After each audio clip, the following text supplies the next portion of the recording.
There is an aspect to this game that nobody is talking about. Oh, what is it? Or should I say, not talking about enough. Okay. A lot of folks that I have seen online, the so-called experts, the mainstream talking heads, seem very willing to just gloss the over this fact. lamestream media. That's right. That's right. They're just glossing over a very simple fact that worries me like crazy in this football game. When I checked on Monday, 75% of the bets, 90% of the money was on Penn State. Okay. The pro bettors, the so-called sharps, also in on Penn State in this football game. The clear selling point, if you are a Penn State bettor, is the defense. Because per the SP Plus, Penn State is what? Like number 2 defense in the nation, perhaps in the world. Everybody loves Penn State's defense. Yeah. Number 1 nationally against the pass, which should fare pretty well for them here in this game. They have covered the spread 100% of the time this season. Nearly every stat we have access to is in the green for Penn State. This is a solid team. Yeah. There's one stat that is not. And it is also the stat that worries me the most in a big game scenario. And that is that Penn State has almost no explosion whatsoever. They have no explosion, Dan. Yeah. None. They are 118th in explosive play rate. Pretty much every other similar measure also has them in the deep red. This is not a good team when it comes to creating those big plays. For all the talk about Drew Allar and how maybe he is like the missing piece for this offense for Mike Yurcich, 5.5 air yards per pass, 130th in the nation. They are not stretching the field. And I think that's a problem. Now, I have had some people say to me, well, look who they played. Do you really want to give it away in any of those games when you know you've got basically a 2-game schedule later in the year? Fair. But are we waiting 8 weeks? 8 weeks for that long con? Is Mike Yurcich, Danny Ocean playing the long con? Just setting everybody up, waiting to lull them in, bring them up close to the box, and then air it deep? Struggle against Northwestern. They'll never know. Yeah. I mean, look, if that is the plan, Yeah. good on you. Yeah. That takes a lot of patience. I don't think that Penn State is playing any kind of con. I don't think that's who they are.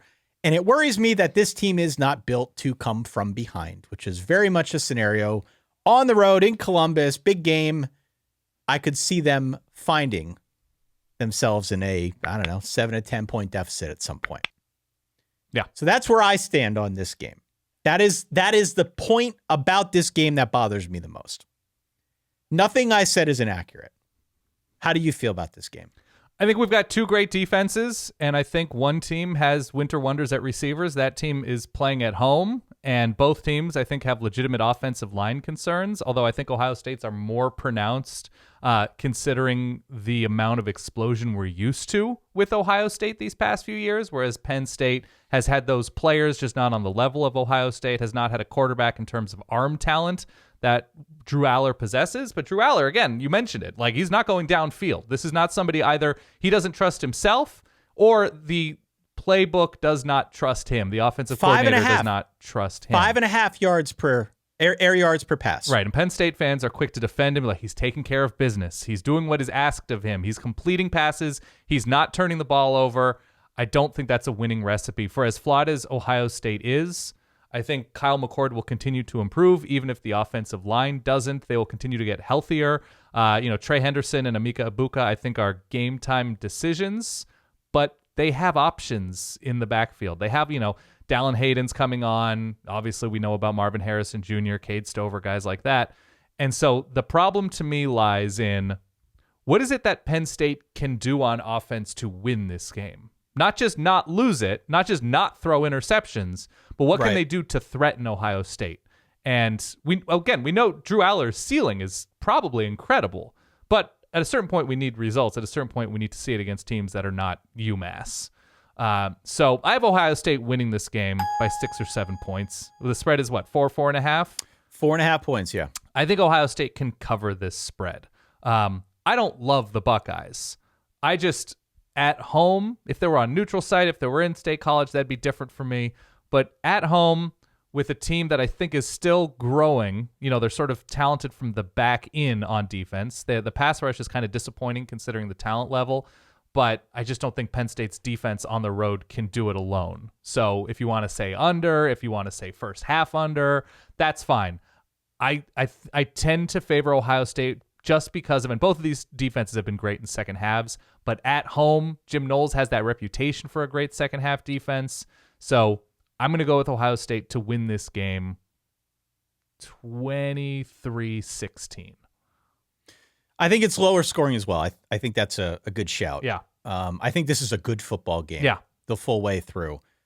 The thing that I keep coming back to, you're 100% right with everything you said about Penn State and what's the recipe on offense. Yeah. I think everything about that is correct. I do keep coming back to the fact that, well, Notre Dame could have beaten Ohio State, and that was largely in the back of its defense. And I think Penn State's better than Notre Dame on that side of the ball. Also, Notre Dame could have won that game without having to rely on anything. Ohio State on the road. Yeah. Ohio State on the road. Notre Dame could have won that game without having to rely at all on the pass. I mean, eventually what broke Ohio State, or what could have broke them, was the ground game in the second half for Notre Dame, which did start to come alive. And I think that is essentially what this version of Penn State wants to be. They want to try and pound it on the ground until eventually they have a hole open up for Nick Singleton, who I've said before is a home run hitter. Katron Allen, likewise. I think Penn State can win this game even without having to stretch the field, which is why I like them plus 4.5 and outright 24-20. You like Penn State to win this game because they don't need to be explosive to win this game. That's correct.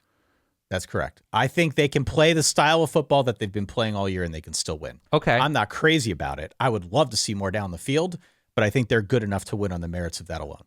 Now, here's my question for you. If you were to poll Penn State fans in June of any given year, and you'd say, how do you feel about James Franklin? And let's be more specific. How do you feel about James Franklin preparing this team to win big games against the two teams that Penn State annually measures itself against?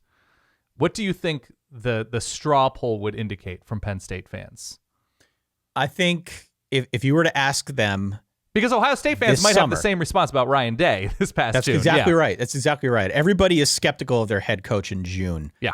I have sensed an almost unfettered bit of excitement about this game in the Penn State community. Okay. Fellow Penn Staters, and for people who are listening for the first time and wondering what is his deal, I'm a Penn Stater. Mm-hmm. And now Penn State is my alpha team because Notre Dame. Because Notre Dame left you? I have that position flexibility. Thank you. Yeah. There is a lot of optimism about this team and about this game because it does not feel like Ohio State is amped up to 1,000 the way they normally are. Okay. And so there's a sense that Penn State's defense can hold down this offense and that they're good enough on offense in their own right to score points against a good defense, like they did against Iowa, frankly. Different game, different circumstance, but man, I'm on Penn State. I'm going to... On the road, because they haven't done much on the road this year, right? They look sluggish against Northwestern for a half and then slowly overwhelmed the Northwestern offensive line. But both West Virginia and Iowa were in State College, yes? Correct. You're almost religious in this, that you're putting a lot of faith. I am. You are saying, maybe there's not evidence, but I believe in the higher power of Penn State's offensive line magically getting it together in Columbus. One of the things that I got right this season was Texas outright on the road in Tuscaloosa against Alabama. Yeah. And I'm going to hang my hat on that because at least I got one big one right. Yeah, I was going to say USC outright big over Notre Dame last week. Huge. Didn't work. Yeah. Didn't work. Okay. By the way, yeah. I have perhaps the greatest, bit of a tease here. Yeah. The greatest fantasy thing ever conceived about this game that I'm going to come back to later in the episode. Yeah. I can't wait. It's the best one we've ever had. I can't wait. All right, yeah, I'm going Ohio State. I have a lot of concern about the Buckeyes and high leverage situations in the red zone, sluggish first half, like all of the things that have plagued Ohio State in big games these past couple of seasons, I think also ring true here. And if you remember, this game was a really good game just after the crazy interceptions that began it last year in State College. And if Penn State doesn't set themselves back early, this should be a fun back and forth. It should be tight. It should be a lot of 4th and 2, will he, won't he from his own 48 kind of moments. I still think I'm going with the team that can have a back-breaking 3 to 5 plays in a moment like this.